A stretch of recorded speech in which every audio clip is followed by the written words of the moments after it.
Walang mahina ng loob. Walang susuko dahil kung ang gobyerno ay napaka-persistent na magnakaw, kung ang motivation nila ay pera-pera lang pero hindi sila tumitigil, dapat ang mga mamayang Filipino mas persistent. You know why? Our motivation has nothing to do with money. Our motivation has nothing to do with attention, with clout, with whatever. Ang motivation natin ay napaka-noble. Kalayaan at kinabukasan ng ating bayan. Ang pinaglalaban natin ay hindi pera. Ang pinaglalaban natin ay kinabukasan. We only have one shared future on this shared country. Magandang hapon, everyone. So, lobat si Amor. Alam niyo kung bakit? Kasi, wala naman talaga akong balak pumunta dito para mag-speech or whatever. Ibang pinunta ko dito eh. Ano bang pinunta niyo dito?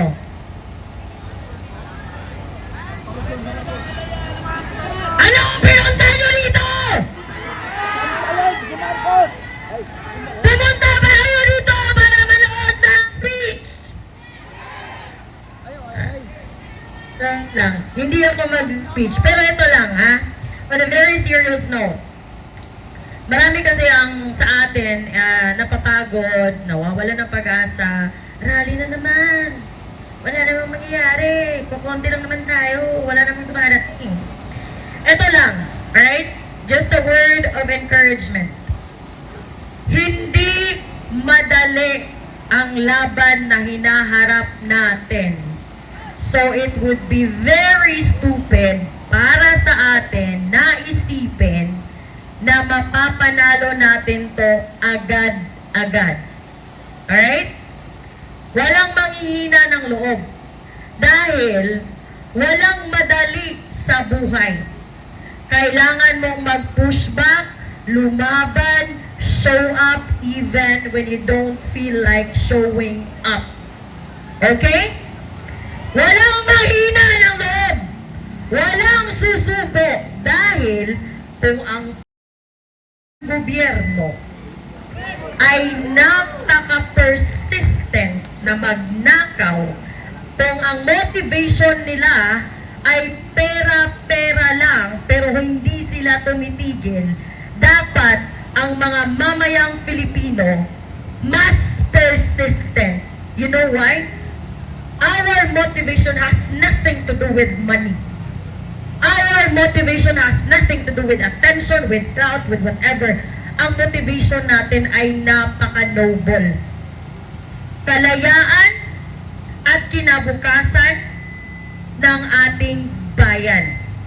So walang magsasabi, alam kong nakakapagod, magastos, pero walang magsasabi na another rally na naman. Hanggang may na presidente na nakaupo sa Malacanang, walang titigil sa paglabas sa kalsada dahil ang pinaglalaban natin ay hindi pera. Ang pinaglalaban natin ay kinabukasan. We only have one shared future on this shared country. Kaya walang manghihina ng loob. Mabuhay ang Pilipino!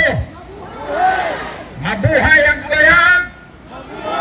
Mabuhay ang Pilipinas! Napakaganda na mensahe ni Amor, no? Matagal ding hindi nawala si Amor sa mga rally, no? Naging aktibo siya sa kanyang mga vlogs. Tama yung sinabi niya, dapat patuloy ang ating passion, no? Hindi dapat tayo nananamlay, nawawalan ng loob dahil talagang walang madali sa ginagawa natin. Mahirap parang parang digmaan, no? Ako, matagal ako sa service. Tipo, at mayroon pa akong 9 years na public service. Pero patuloy pa rin kahit nag-retire na, dito pa rin. At ipinaglalaban, ano pinaglalaban ba natin? Marami na nagsabi. And even ang message ng ating Supreme Court Justice, si Chief Justice Gesmundo, na nagsalita nitong umaga sa Cavite. Alam mo ang mensahe niya? Ang laban ngayon, hindi yung digmaan sa paglusob ng mga kalaban na galing sa ibang bansa, kundi laban sa mga problema ng ating bansa, yung mga internal threat. Ano yung tatlong binanggit niya? Una, corruption. Pangalawa, ang sabi niya apathy o sa Tagalog, kawalan ng interes. Marami sa atin, sabi, non-partisan, apolitical, kaya hindi sila nagsasalita. Corruption, kawalan ng interest. Meron pa siyang pangatlo na sinabi. Medyo alam mo, pag umiidad, medyo nalilimutan na yun. Pero, uunahin ko muna, maalala ko yung pangatlong binanggit niya, no? Bakit unang-una niyang binanggit corruption? Dahil nakita niya ang kawalanghiyaan ng gobyernong ito. Nakita niya na maraming complaints na dumarating sa Supreme Court, kaliwat kanan, yung budget na kine-question ng taong bayan. Matindi ang pagnanakaw. Alam niya yan. Dahil mating sa Supreme Court yung mga reklamo. Yung kawalang interest, marami sa atin, okay, nandoon pa rin ang passion, patuloy na lumalaban. Pero marami sa atin, mga keyboard warrior, narinig ko kanina, no? Minsan, nagiging guilty rin ako doon dahil hindi ako makatiis. Sumasagot ako, no?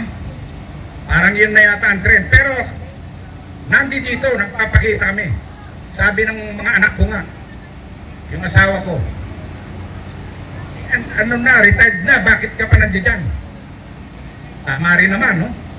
Actually, itong mga nakaraang araw nga, hindi ako naka-attend sa mga activity dahil yung aking anak ay nabalian ng collar bone, no? Nabali. So, inoperahan at kaya nandun ako kagabi, umuwi na. Kaya sabi ko sa mga kasamahan ko, bukas siguradong nandiyan ako. At eto nga, dahil ang ating demokrasya,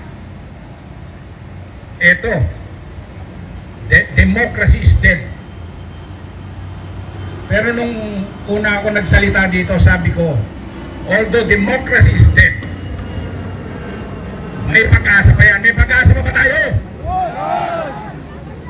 So, kahit democracy is dead, kaya pa rin nating buhayin ito. And gaya ng mga sinasabi ng ating mga nakaraang speaker, dapat patuloy natin itong gampanan.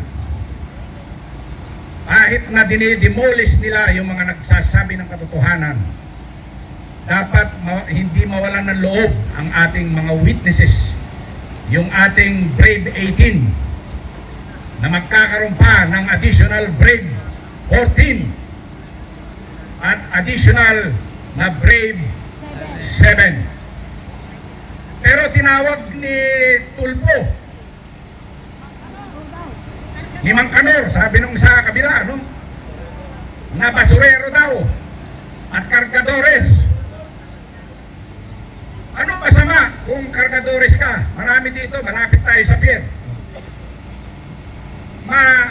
Magandang hanap buhay kesa sa politikong magnanakaw. Tama ba? Tapos sasabihin pa nila, ang kinalulungkot ko, merong isang Medal of Valor awardee. na nagsabi pa na hindi yan true Marines. As if siya ang true Marine. Kumbaga sitting on his laurel. Hindi porke dati kang awardee, dati kang maraming tinanggap na reward or award sa pagiging serbisyo mo sa military. Hindi ibig sabihin nun ay tama lahat ng sinasabi mo. Walang pwedeng umangkin ng katotohanan. Tayo po, lahat po tayo dito ay katotohanan ang ating gustong makamit. Kaya dapat ituloy ang investigasyon sa Blue Ribbon Committee upang mailabas ang tunay na mga mastermind at ang mga nagnakaw sa Senado at sa House of Representatives. Naniniwala ba kayo sa mga testimonya ng ating Brave 18? Yes! So, suportahan natin sila dahil may plano ang fake na majority na pigilin ang kanilang testimonya. Kaya nga, nagkaroon ng lockdown. Biglang nung magkakaroon ng hearing, work from home. Tapos nagsalita si Senator Gatchalian, kakaroon daw ng impeachment hearing sila, no? Sa 18, ewan ko kung matutuloy yun, no? Itong fake majority. So, pero ang duda ko, maaaring humarap lang si VP Sara sa tunay na Senate majority. Sa tunay na Senate, hindi kung ako, hindi ako haharap sa fake na hearing. Harap sa tunay na hearing. Anyway, ito nga 127th Independence Day natin, ipatuloy natin ang laban. Ang tunay na independence ay yung may hustisya. Kailangan kamtin natin ang hustisya at sundin natin yung mga katagang binanggit ng ating Supreme Court Justice. Labanan ng korupsyon. Lalabanan ba natin ang korupsyon? Yes! Tayo ba'y dapat magkaroon ng interes? Yes! Mabuhay ang Pilipino! Mabuhay ang Pilipinas! Mabuhay ang ating kalayaan!